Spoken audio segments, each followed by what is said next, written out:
As global security challenges and trade tensions continue to rise, top US lawmakers are pushing for stronger ties with India, calling the partnership vital for stability, security, and the Indo-Pacific region. Speaking at an event hosted by the Indian Embassy on Capitol Hill, leaders from both parties stressed the need for deeper cooperation on terrorism, defense, intelligence sharing, and trade. Well, we need to be collaborating on counterterrorism. We need to be cooperating on intelligence sharing where it makes sense. We need to be cooperating on making sure that we're aggressive about taking on the terror threats. You know, Vajpayee was talking about the terror threats before 9/11. And I remember he would come to the UN and make those speeches, and the world really did not understand it until 9/11. But now the world understands these threats. And so we need to do that. And we also need to partner with India in trying to come up with a solution in the Middle East to keep the Strait of Hormuz open. I mean, the shooting on those Indian ships was totally wrong. But India has a relationship with Iran and with the Gulf countries, and so can play a role to help bring this to resolution, to make sure Iran doesn't become nuclear, to make sure that the Strait is open, to make sure that we're moving towards a world of peace. And I've discussed this with Jay Shankar and others, read his book about what role India can play, both as an ally of the United States and strategically to build a more peaceful and just world. It could do better. I think our relationship is not as strong as it should be. I think the Trump administration has really hurt the relationship in different ways, including in imposing blanket tariffs on products from India and having a transactional relationship. Instead, we should have a relationship that is based on principles. And we should have a relationship that stands the test of time, and it should transcend parties. It should transcend individuals who are leaders in each country. And as I said before, we want to commit ourselves to an engagement and a relationship that deepens, that strengthens, and that will rise to new heights over time as well. Our two countries, the oldest and the largest democracies, share so much in common. But one of those common principles is that terrorism should never be accepted. At the same time, we both share and we should recommit ourselves to a secular democracy in each country, a dedication to an international rules-based order, to minority rights, to freedom and equality of everybody. So I think in that type of a situation, our people flourish, but terrorism should never have a place anywhere. I met so many of the families from September 11th. I've met so many of the families from the attacks from Gaza on October 7th. And now on April 22nd, we recognize those who were brutally murdered in Kashmir. And behind each statistic is a family, a human life. Terrorism has got to be stopped. Well, you don't make peace with your friends, you make peace with your enemies. And the friends of your enemies, they may not be your friends. Pakistan has a friendly relationship with Iran. It is the site they've agreed to have the talks. I'm much more concerned about the content of those talks. India lives right next to a nuclear-armed Pakistan. We certainly don't want to see a nuclear-armed Iran. Well, it's certainly been strained by the outrageous tariffs that Trump has imposed, and I look forward to continuing the expansion of the economic relationship by getting rid of these tariffs. People that want to strike fear within the family of nations, we have to make sure that we bring down the cost of food, the cost of fertilization. We put an end to this war. We've got too many people now that are trying to use guided missiles. They have misguided minds. War is not the answer. We should de-escalate. This rising violence is now going to spill over. It's going to have unintended consequences. They struck in one country, then it breeds terrorism in other countries. These are isolated people. How do we combat this? We bring people to a table. But the predicate for that, for peace is to have justice. So that's what we're going to continue to fight for. Oh, it's so beautiful. There's so many things that we have to learn from the cultures. The whole spirit of namaste, and the whole spirit of peace and soul force, the satyagraha. These are things that that India has taught the United States. It was the Indian relationships that taught Americans that you can use soul force, that you can have resistance for not cooperating. And they helped us break the system of segregation within the United States.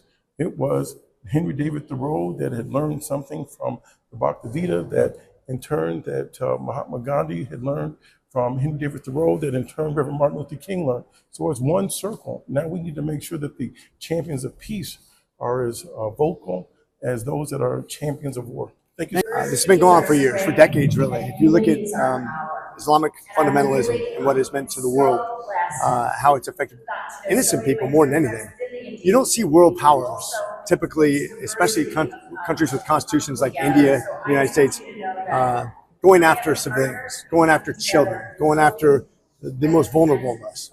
This is unique to an evil, religious, intolerant, fundamentalist movement. We used to always say, I thought Reagan nailed it about 42 years ago. He said, isolationism never was and never will be the answer to an expansionist tyrannical regime. That applies to a regime or any terrorist movement that basically will not accept freedom-loving people, people who self-determine. They will never be satisfied with people who want to self-govern, somebody who wants freedom. And so therefore we have a common enemy. And anybody who would stand against countries who believe in the fundamental truths of life, liberty, and the pursuit of happiness. People who believe that we're not determined by a theocracy or a monarchy or a dictator. They'll always come into conflict with us. Luckily, we have two nations that are two of the most powerful nations in the world that can unite with synergy to defeat this. If we do work together, the oldest and largest democracies, two of the most wealthy democracies, by the way, we can have synergy that could really usher in a new era of peace. I do mean that, for an entire generation. And if we can set that bar and show that there's synergy that benefits us not just politically, but economically. When you have strong economic forces, you have a lack of terrorism and crime. It benefits all people. And when people are happy, they don't turn to bad things. And I think that's going to be the strength of our two nations. I think it's strong. I think Prime Minister Modi has had a great relationship with President Trump for a long time. I know that President Modi has to do things that are nationalistic, that protect his own country. I know weapon systems and stuff like that. We've talked about this individually and collectively. But I think there's a lot of wiggle room to work together, especially when we realize that our destinies are united. When we're each united and successful together, it's hard to grasp what our limitations are. I think we can explore space. We can have great economic resurgence. We can replace China with a lot of productivity from India. We can share ideas openly that otherwise we couldn't, because we don't worry about people trying to steal our stuff. We have so much synergy between our two countries. I want to reinforce that so that our children, I mean, you guys all know, my son's marrying an Indian girl here in September. I love the unity of a purpose. And I can't wait to see what it brings in for both of our nations. When we talk about terrorist attacks, it's not just one individual attack that matters. This is an ongoing war. Until that's stamped out, until we rid ourselves of those evil people, which means sometimes we got to share intel, we got to bring the hammer, we got to eliminate people who are violent and evil, who will not stop until they eliminate their enemies. We have to be the same way with them. Now, the difference is they're trying to create hate and discontent through terrorism, which usually goes after the most innocent of us, whereas we go after the armed combatants that would do harm to other people. I think our mission is clear.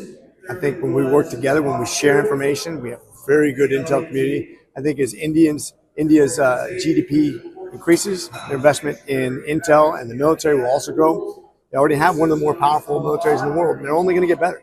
The more we train together, the more we share tactics and strategy, the more we are synergistic together, the better we're going to be against those horrible, horrible terrorists. It's incredible. I mean, there is human cost across the globe from so many terrorist events. And this exhibit really is about remembrance, accountability, and collective action to stop it. And I think members of Congress working together across the aisle, but with the embassy in India, with our Indian partners, but really with so many allied partners across the world that share our values of democracy, of decency, of standing up in our values.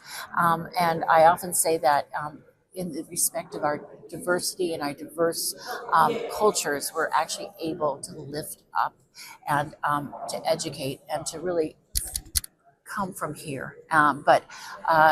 This is really about educating so many of our members about how we really stand up in collective action to fight back against really forces of evil. We've always had a long, strong relationship, I think, in our economies, I think in our democracies.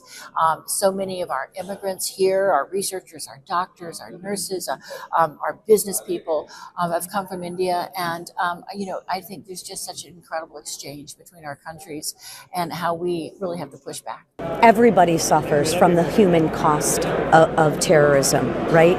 And we need to bring this to light to make sure that we get justice and that we together we are stronger to fight this. And that's exactly what we're doing. I mean, I don't know how you measure the human cost of terrorism. I don't know the value you place on a life. I don't think there is a financial value that you can put onto it. People need to be safe. People need to feel prosperous.